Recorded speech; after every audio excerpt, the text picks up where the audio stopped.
Hello friends, કેમ છો? મજામાં? આજે તો એવી સુંદર સુંદર ટિપ્સ લઈને આવી છું કે જે તમારું કામ ફટાફટ થઈ જશે, સમયની બચત થશે અને પૈસાની પણ બચત થશે.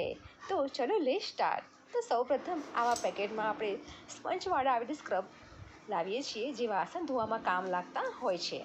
તો આ સ્ક્રબ થોડા ટાઈટ હોય છે, તો તેને જ્યારે આપણે વાપરવાના હોય ત્યારે આપણે આવી રીતે તેને એક ધાર કાઢવા માટેનું ખૂબ જ કામ લાગે છે.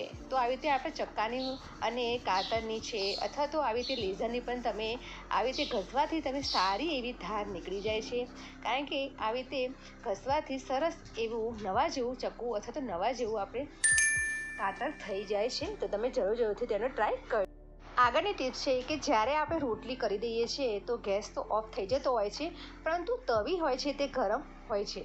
તો આ તવી ગરમ હોય તે જ વખતે તે જ કન્ડિશનમાં આપણે જીરું છે કે અજમો છે કે આવી રીતે મેથી દાણા પણ તમે આવી રીતે શેકી શકો છો. કે જે આપણે તાપે જે વસ્તુ કરવાનું હોય, તડકો બતાવવાનો હોય તે વસ્તુ તમે આ તવી ઉપર બસ ફક્ત 1 જ મિનિટ રાખીને પણ તમે આવી તેને રોસ્ટ કરી શકો છો. તો આપણે તવી પણ એ ગરમ છે તો તેનું કામ પણ આવી જશે. તો હવે આ દાણા છે તે ઠંડા થઈ ગયા છે. હવે તેને હું ડબ્બામાં ભરી લઈશ. અને આ જ તવી ગરમ હોય ત્યારે આપણે નવો કાંસકો લાવીએ છીએ ત્યારે તેના દાંતિયા છે તે આપણને વાગે છે. જ્યારે માથું ઓળવતા હોઈએ છીએ ત્યારે આપણે નવા કાંસકાના દાંતિયા ખૂબ જ બાળકોને પણ વાગતા હોય છે. તો જ્યારે આવો નવો દાંતિયો હોય ત્યારે તવી આવી રીતે ઊંધી પાડી દેવાની છે અને આવી રીતે દાંતિયા તેને આવી રીતે થોડા રબ કરીશું તો સારા એવા થોડા થોડી તેની ઘસાઈ જશે અને બાળકોને પણ તે વાગશે નહીં. આગળની ટિપ્સ તે ખૂબ જ કામની છે કે જે ટીનેજર્સ છે જે અથવા તો કોઈ જેન્ટ્સ છે તેને રોટલી બનાવતા નથી આવડતી અથવા તો જે ઘર અને પરિવારથી દૂર રહે છે તેને રોટલી બનાવતા નથી આવડતી, તે આ રોટલી હવે સહેલાઈથી બની જશે. ઘરના જેવી જ રોટલી એટલી પોચી બનશે. તો અહીં સૌપ્રથમ આપણે ઘઉંનો 1 કપ ભરીને લોટ લીધો છે અને તે જ પ્રમાણે આપણે મીઠું એડ કર્યું છે. હવે આની અંદર આપણે પાણી એડ કરવાનું છે અને પાણી નાખીને તેનું ખીરું બનાવી દેવાનું છે. તો આ રોટલી હવે આપણે બોટલની મદદથી આપણે આ રોટલી બનાવવાની છે. હા ફ્રેન્ડ્સ, તમે થંબનેલમાં પણ તમે જોયું હશે કે બોટલથી આપણે ઘણી બધી રોટલી આજે બનાવીશું અને જેને પણ રોટલી બનાવતા ન આવડતી હોય તે પણ ઢગલાબંધ રોટલી બનાવશે. તો અહીં કોઈ વેલણ કે કોઈ ઓરસિયાની જરૂર નહીં પડે અને ફટાફટ એવી પોચી રોટલીઓ બની જશે. તો અહીં આપણે ખીરું રેડી કરી દીધું છે. તો ખીરું વધારે પતલું કરવાનું નથી અને હા, જો ખીરામાં કોઈ લમ્સ ન પડે તેનું તમારે વધારે ધ્યાન રાખવાનું છે. તો આગળ જોઈશું કે આવી બોટલો બધાના ઘરમાં હોય જ છે. તો અહીં મેં પ્લાસ્ટિકની એક બોટલ લીધી છે. તો પ્લાસ્ટિકની બોટલ હવે બધાના ઘરમાં હોય જ છે. આ મેં મોટી સાઈઝની લીધી છે. તમે આમાં નાની સાઈઝની પણ તમે બોટલ લઈ શકો છો. તો હવે તેની અંદર જે બોટલનું જે ઢાંકણું છે તેને આપણે તેના ઉપર ચક્કુ ગરમ કરીને અથવા તો ખીલી ગરમ કરીને તેને સારો એવો હોલ પાડી દેવાનો છે. તો અહીં મેં ચક્કુ ગરમ કરીને તેના ઢાંકણા ઉપર સારો એવો મેં આવી રીતે કાણું કરી દીધું છે. તો તમે જોઈ શકો છો. હવે બોટલનું ઢાંકણું ફિટ થાય તે રીતે જ આપણે લેવાનું છે. ખલકું ન રહે અથવા તો લૂઝ ન રહે તેનું ઢાંકણું લેવાનું નથી. તો હવે આપણે આ ઢાંકણાની અંદર હવે કાણું પાડી દીધું છે. તો હવે આપણે બોટલની અંદર જે ખીરું રેડી કર્યું છે તે આપણે આની અંદર એડ કરીશું.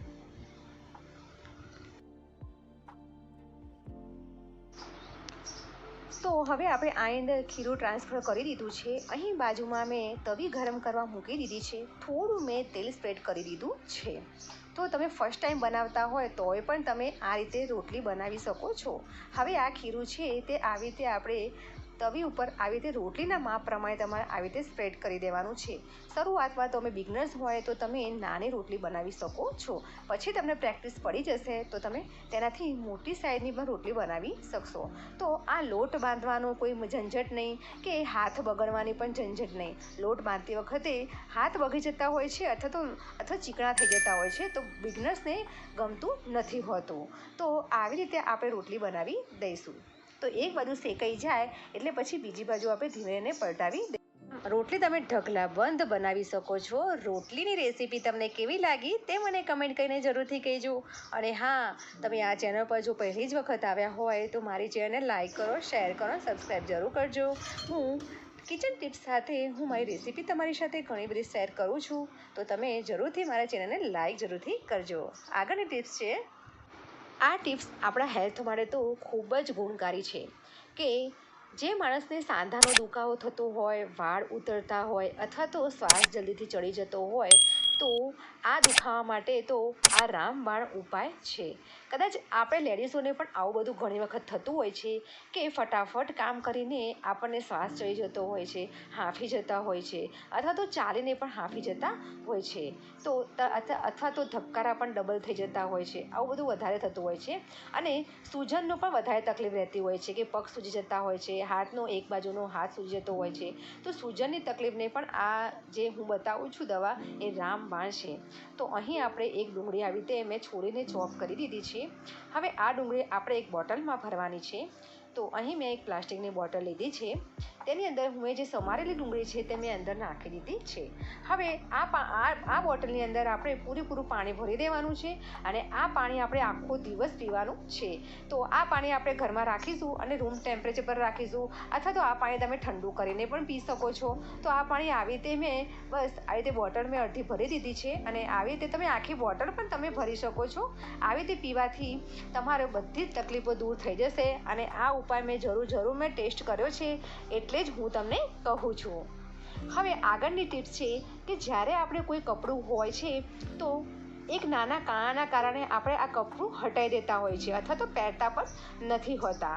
તો આપણે આ ટિપ્સ ખૂબ જ બધાને ઉપયોગી છે અને એક નાની કાણાના કારણે આપણે કપડાને પહેરતા નથી અને આપણે જે કપડું પહેરવાનું હોય છે તેના કારણે મૂડ પણ ઓફ થઈ જતો હોય છે. તો અહીં હું સાડી મેં બતાવું છું કે સાડીમાં મારે કાણું પડી ગયું છે, તો તમે જોઈ શકો છો. આંગળી અંદર નાખીને હું તમને બતાવું છું. થોડું બસ રાઈના દાણા જેટલું અથવા તો તેનાથી થોડું મોટું કાણું પડી ગયું છે અને સાડી એટલી જૂની પણ નથી કે જેથી કરીને હું આ સાડીને કાઢી શકું. તો હવે સૌપ્રથમ આપણે એ કરીશું કે પહેલાં એક સોય અથવા તો સેફ્ટી પિન તમારે લેવાની છે અને તેની જે કાણું છે તેની આજુબાજુના જે દોરા છે, રેસા છે, તેને આવી રીતે સેફ્ટી પિનની મદદથી થોડા ભેગા કરી દેવાના છે, એટલે કે એક જાળી ટાઈપનું બની જાય. જે કાણું છે કાણું ન રહે અને જાળી ટાઈપનું બની જાય. તો અહીં મેં આજુબાજુથી સેફ્ટી પિનની મદદથી એ રેસાને થોડા આ બાજુ કાણા બાજુ મેં ખસેડી દીધા છે. હવે આપણે એક લેવાની છે નેલ પોલિશ લેવાની છે. તો નેલ પોલિશ તમે જે કપડું હોય એ કલરનું તમે લો તો વધારે સારું, અને ન હોય તો આવી રીતે ટ્રાન્સપરેન્ટ જો આપણે નેલ પોલિશ હોય તે પણ તમે યુઝ કરી શકો છો. તો અહીં મારે કોઈ પણ કલરની મેચિંગ નથી, તો અહીં લાઇટ કલરની નેલ પોલિશ છે તે હું આના ઉપર લગાવું છું. હવે આવી રીતે લગાવીને આપણે થોડું સૂકવવા દઈશું અને સુકાવીને ફરીથી તમે આ કપડું જે રેગ્યુલર પહેરતા હોય તે તમે પહેરી શકો છો. કપડું ખેંચાશે પણ નહીં, બીજી વખત કાણું પણ નહીં પડે અને એકદમ રેગ્યુલર કપડું બની જશે. તેને કંઈ જ નહીં થાય, કારણ કે જે કાણાવાળો ભાગ હતો તે થોડો ટાઈટ થઈ જશે, સ્ટ્રોંગ થઈ જશે, જેથી કરીને કાણું ખેંચાવાની કે ફરીથી પડવાની શક્યતા નથી રહેતી. તો આ ટિપ્સ તમારે ખૂબ જ કામની છે.